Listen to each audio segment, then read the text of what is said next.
Welcome to Crime City Central, part of the District of Wonders network, featuring Starship Sofa, Tales to Terrify, and Protecting Project Pulp. Everyone has a story in the District of Wonders. Come and find yours. Why this? Why here? Why now? A mantra for the curious. Welcome to case number 101 from the files of Crime City Central. I am your contact, Inspector Jack Calverley. Every week here at Crime City Central, I open our files to reveal to you at least one short story from a wide range of published crime and mystery writers. Today, we have a great story from the pen of Stephen Ross. Stephen's short stories have appeared in Ellery Queen Mystery Magazine, Alfred Hitchcock Mystery Magazine, and numerous others. He has been nominated for an Edgar Award and a Derringer Award, and he was a 2010 Ellery Queen Readers' Award finalist. He's a member of the MWA, the Mystery Writers of America, and he likes cats, and sometimes dogs. Today's story was first published in Spine Tingler magazine and was inspired by a picture of a riverboat his father painted some years ago. The description of the jigsaw puzzle is a description of the painting, and that's because today's story is The Riverboat. If you want to find out more about Stephen Ross, I'll leave a link to his website in the case notes for this show on crimecitycentral.com. The Riverboat is narrated by Maureen McLean, who lives off melody and meaning. By day she is a courtroom interpreter, and by night she plays the electric bass in the clubs of Austin, Texas. So thank you very much, Maureen, for this narration, and of course thank you, Stephen, for the story. Now, do I have your attention? In the next 32 minutes, you do not want to miss a second, because, above all, you do not want to lose the plot.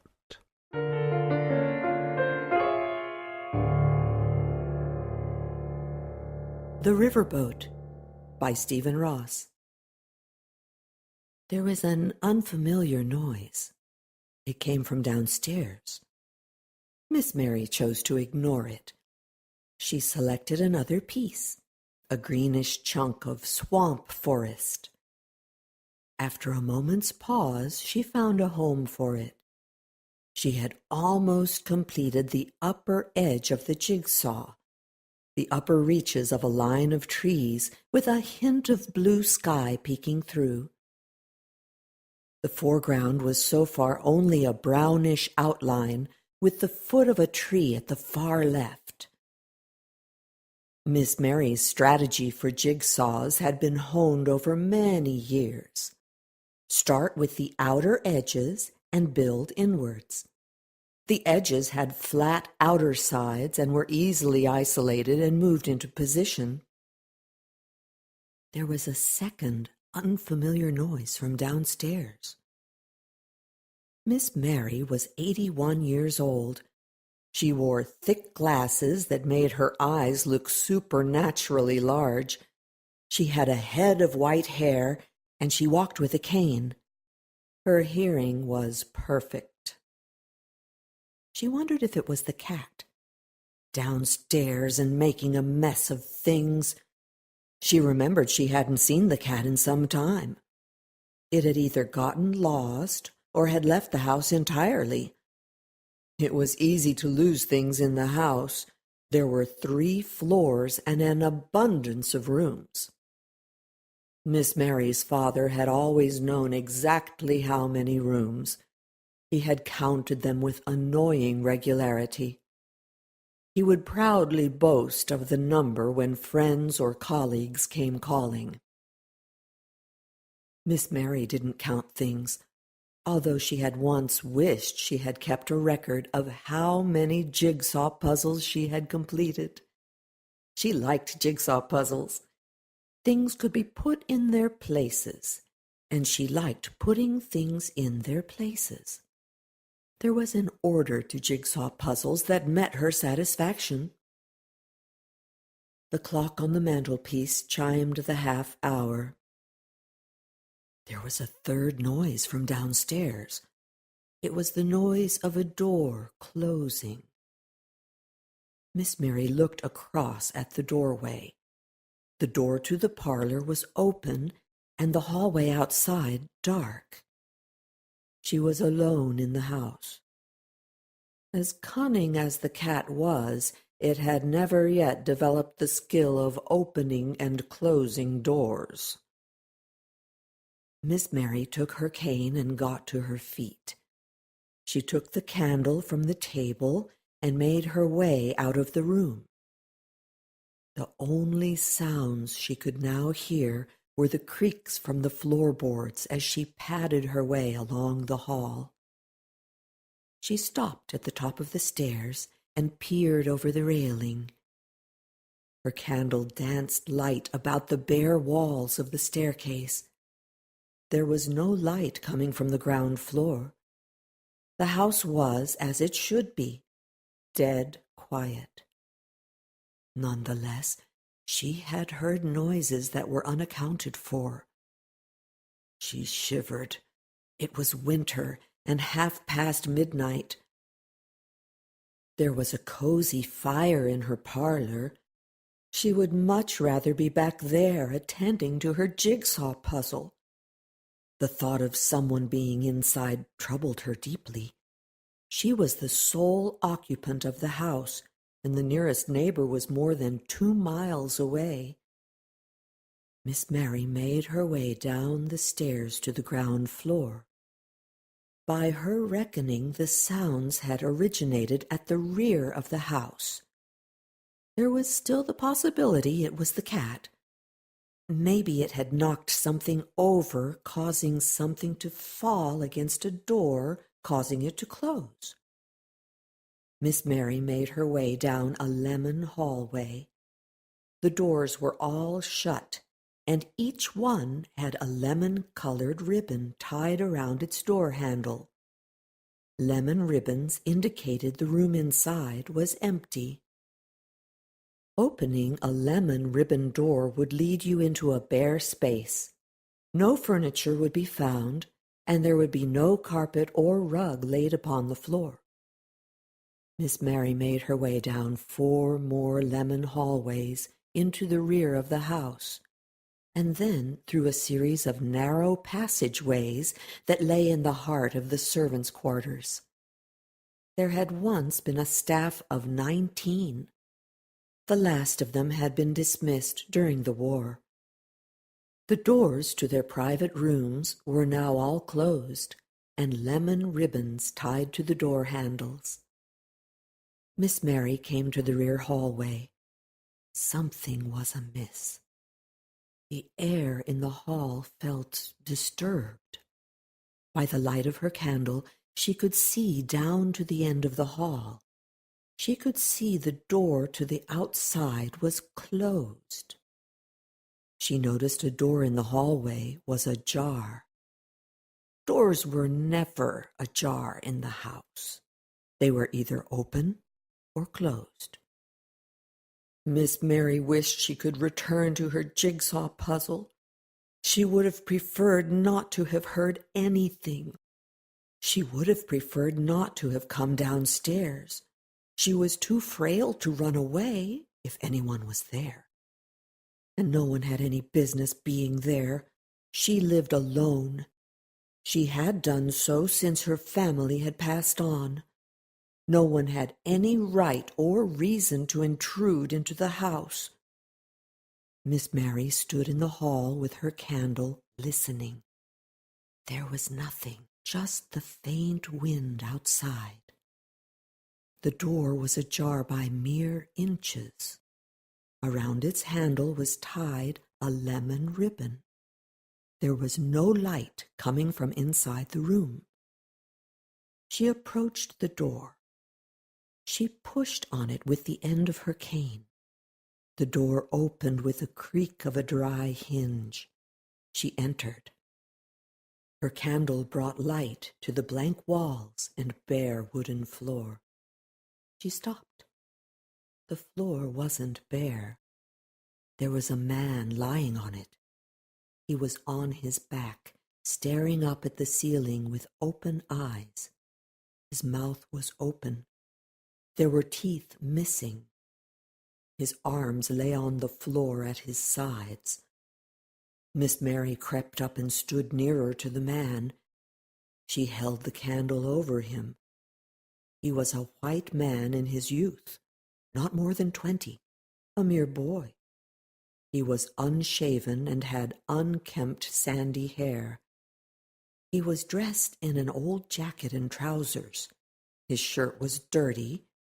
His shoes held no laces, and there were no socks. He stank of alcohol. "Boy," Miss Mary demanded, "what are you doing?" The boy didn't answer. "Why are you in this house?" The boy didn't move. Miss Mary tipped her candle forward. After a moment, wax dripped. A cobweb of it landed on the boy's face and cheek. He didn't flinch. "Have you been drinking?"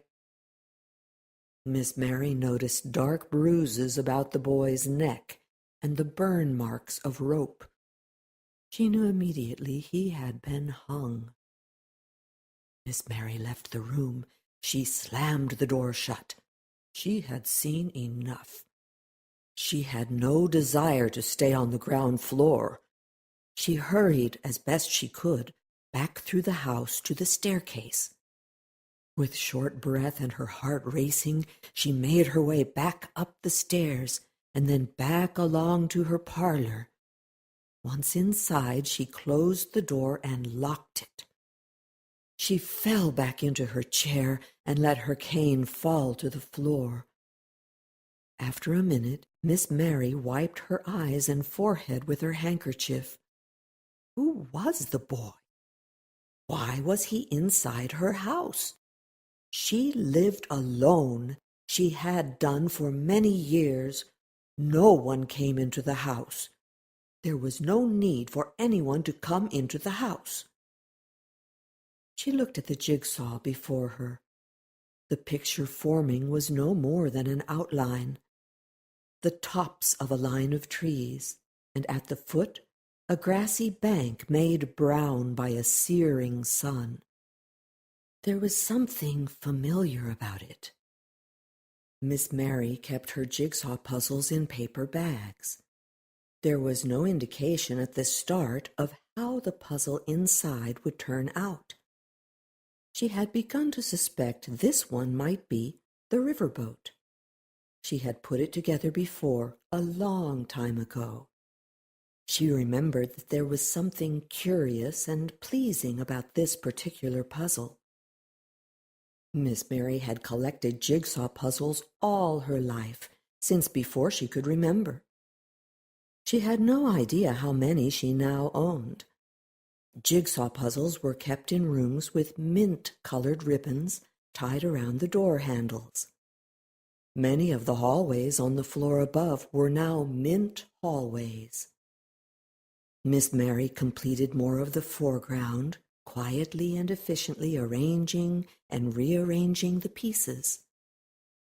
At the left, the beginnings of two figures dressed in white began to emerge. At the right, the beginnings of a narrow wooden jetty had started to form. She happily sat there until the clock on the mantelpiece chimed 4, and the fire below had long faded to embers, at which point she decided to retire for the night. Taking her cane and candle with her, Miss Mary unlocked the door to the parlor. She made her way through the house and along to the east hallway. The east hallway was one of the few halls in the house that had remained furnished and decorated. It was opulent. The splendor of the antebellum lived there. Miss Mary's bedroom was at the far end. To get to it, she passed by the bedrooms of her mother and father and those of her 3 sisters and her brother. The doors to their bedrooms were closed, with rose-colored ribbons tied around the handles. Rose-ribbon rooms were rooms best forgotten. They held memories of long ago. Miss Mary opened her bedroom door and went inside. She locked the door behind her. She poured herself a glass of milk from the tray on the sideboard and then took the milk to her bed. She set the candle down on the bedside table. The milk was sour. She stood the glass next to the candle. She would have to go outside again soon. She would have to acquire some fresh milk. She hated going out of the house. She changed into her nightgown and then climbed into the bed. She licked the tip of 2 fingers and reached out and snubbed the wick of the candle. In the darkness, she drew the blankets up to her chin. She hated going outside. It was a long walk to the nearest town. Outside, people were frightening and loud, and everything was confused. There was no order, just an incomprehensible chaos, and it seemed to get worse every time she ventured out into it. She remembered the boy downstairs. She closed her eyes. Maybe there was no one in the house. Maybe she had imagined it. She reminded herself she was 81 years old. Maybe her mind was playing a cruel trick on her. Someone entering the house was her worst fear. She remembered her grandfather. He had once said to her, "When you get old, your fears will come calling, and there is nothing you can do to stop them. Nothing." Miss Mary rose in the late afternoon. By the early evening, the figures of a woman and a girl had come into view in the jigsaw puzzle. They were dressed in long, flowing dresses with wide-brimmed hats to shade themselves from the sun. The woman had long golden hair tied in a tail, and she gently rested her hand on the child's shoulder. The end of the jetty had been reached, and the river had started to emerge. It might have been 30 years since Miss Mary had put the scene together, but she was confident of what she would find. She used to like walking down to the river when she had been a child. After church, and still wearing her Sunday best, she would go down to the riverbank and wait until the riverboat passed by. She would wave to the passengers, and they would wave back. Cheerful and smiling faces in the distance, slowly moving up the river as the paddle wheels turned. She couldn't hear them, and she couldn't touch them. And that was the way people should be, in the distance, unable to come near, and slowly moving away. She would then lie on the riverbank and stare up into the clear day sky. She would imagine she was alone and that there was no one else in the world. It was a daydream she would often drift into. It was where she found contentment. There was an unfamiliar noise. It came from downstairs. It was drawing up to midnight. By now, Miss Mary had almost completed the jigsaw puzzle. It was indeed a picture of a riverboat. It was paddling up the river, 2 plumes of smoke rising from its stacks. Its upper deck was bright blue, its lower deck shiny white. She remembered what was curious and pleasing about this particular picture. There were no passengers aboard the riverboat. None at all. There was another noise from downstairs. It was a door slamming. Miss Mary looked across at the open door of the parlor. There was no light outside in the hall. She listened carefully. She could hear the gentle ticking and talking of the clock. She closed her eyes and let her ears venture beyond the room. There were other sounds, faint ones. There was a rustling and a tinkling. Miss Mary got to her feet. She quietly made her way down the stairs to the ground floor. Her hand trembled as she held the candle. She made her way through the house. The closer she came to the rear, the more noises she could hear. There were metal sounds and wooden sounds. Things were being dropped. There were footsteps. The rear hallway was lit up in a murky light. Miss Mary peered around the corner into it, just enough for one eye. The murky light was coming from a lantern. It stood on the floor in front of the lemon ribbon room where the hung man had lain. The door to the room was now wide open. The door at the end of the hall, the one leading to the outside, was also wide open. The cold air of the night was being sucked into the house. Miss Mary could hear footsteps. They were outside, slow steps coming closer, walking along the path leading up to the rear door. Miss Mary couldn't move. The red frame of the rear doorway mesmerized her. A black man walked in. Miss Mary couldn't breathe. She dared not move. She prayed the murkiness of the light would hide her. The black man carried a large length of metal tubing. He wore dark clothes. He was middle-aged, thin, and unshaven, with graying hair. "Where you want this?" he asked. His accent was as southern as Miss Mary's. "In here." The second voice had come from inside the lemon ribbon room. The black man carried the metal tubing into it. A moment later came the sound of the tubing hitting the floor. Miss Mary stepped back from the edge. She could hear two men. There was the black man's voice and the other, an Irishman. His voice was deeper with the scrape of a lifetime of tobacco. She couldn't concentrate. She caught words but not sentences. She heard a match strike. She closed her eyes. "What are we going to do with him?" the black man asked. "We'll take him down to the swamp and bury him someplace," said the Irishman. There was the sound of the two men picking the body up. There was the sound of the dead boy's shoes falling to the floor. There were labored footsteps. They were carrying him. "We'll get the shovel from the dinghy," the Irishman said. Miss Mary peered back around the corner into the hallway. The black man came out of the lemon ribbon room backwards.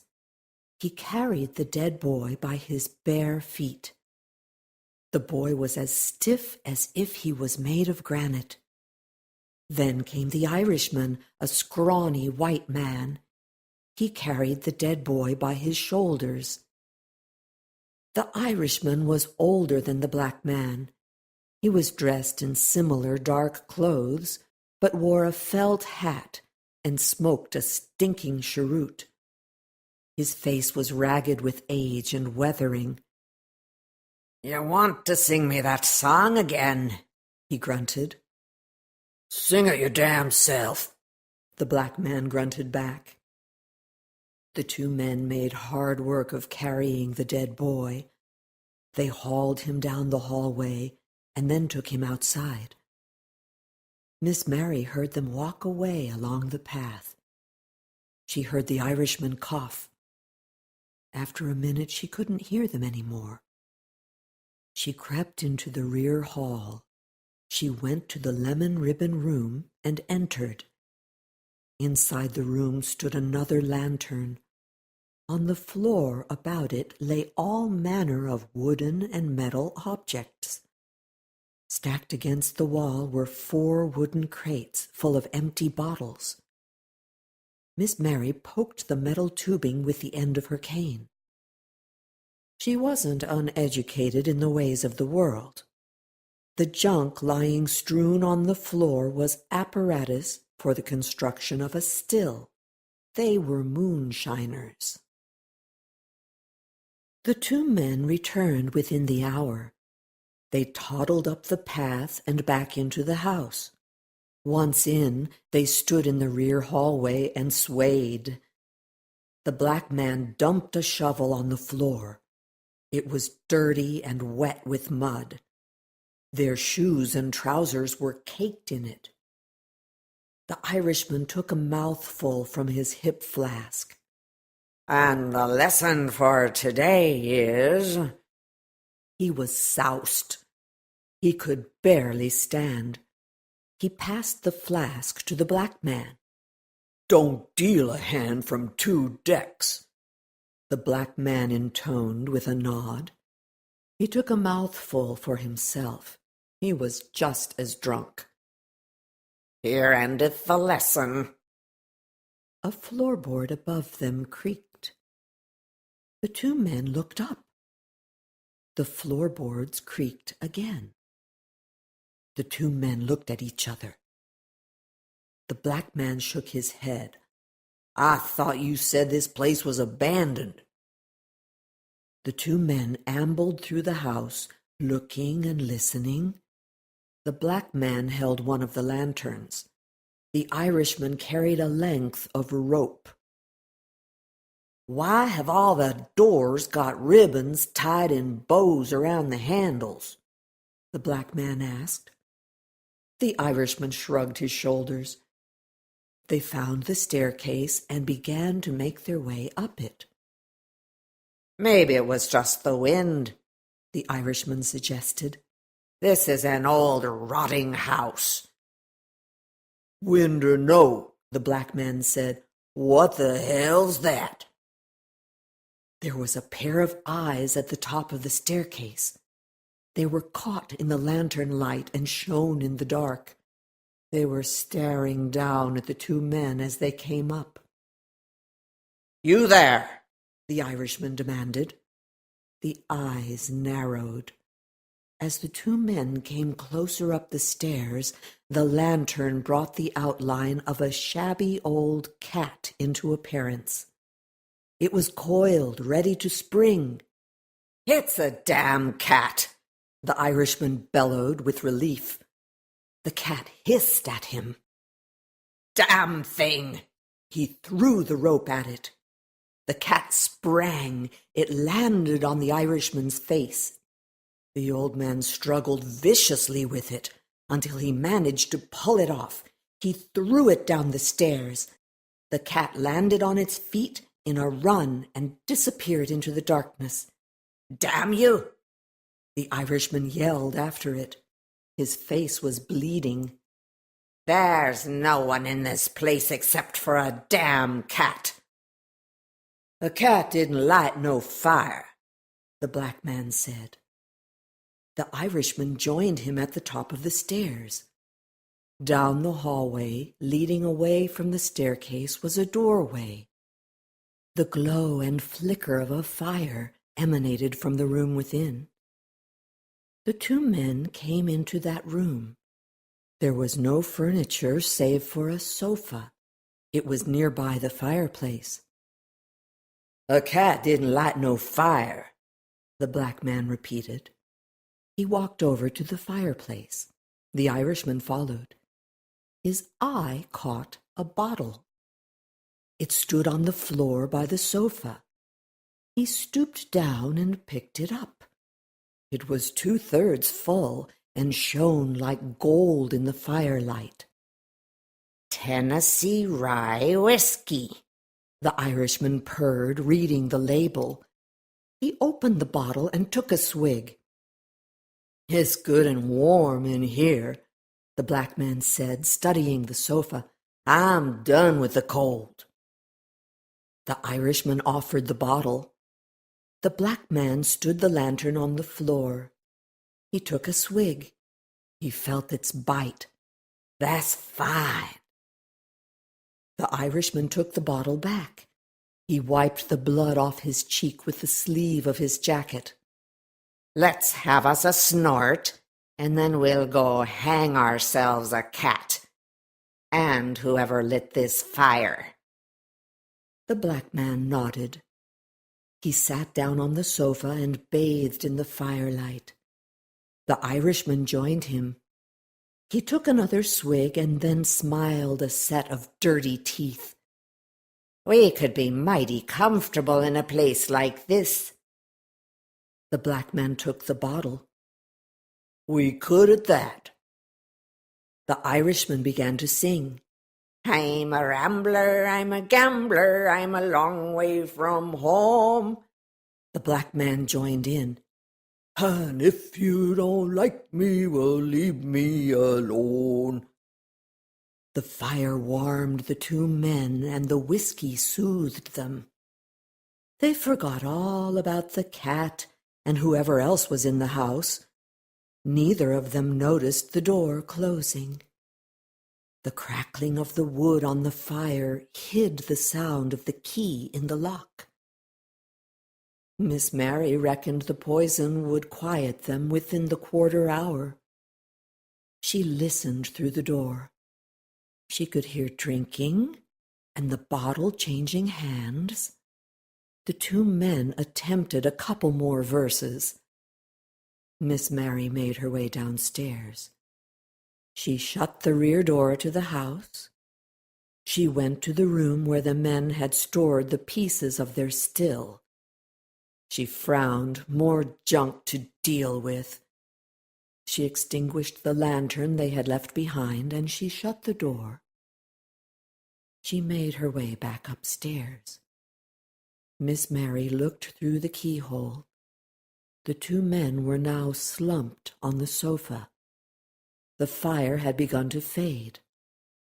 From a bucket, she scooped a handful of paper soaked in paste, and she wedged it firmly into the gap under the door. She plugged up the entire length of the doorway. She then jammed up the keyhole with the substance. She looked for gaps where the door frame met the door. Finding them, she wedged them with the soaked paper. She did this until all air passages out of the room were sealed.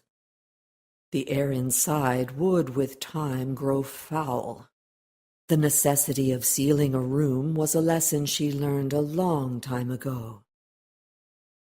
After washing the paper and paste from her hands, Miss Mary returned to the door. She cut off a length of rose ribbon and carefully tied it in a bow around the door handle. She then returned to her jigsaw puzzle and set about completing it. The house was quiet again. Things had been put in their places.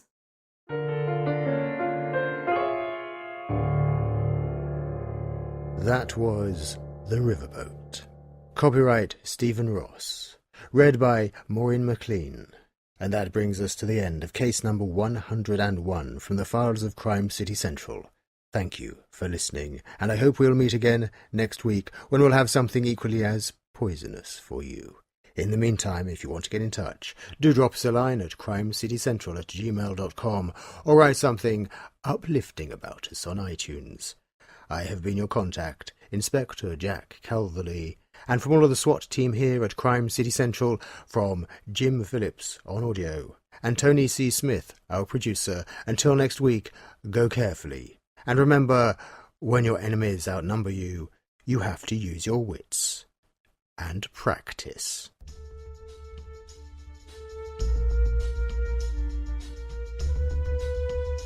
This presentation has been brought to you by the District of Wonders Network, dedicated to podcasting the finest genre fiction. You can learn more about the District of Wonders and their many literary products at their website, www.districtofwonders.com. Thanks for listening.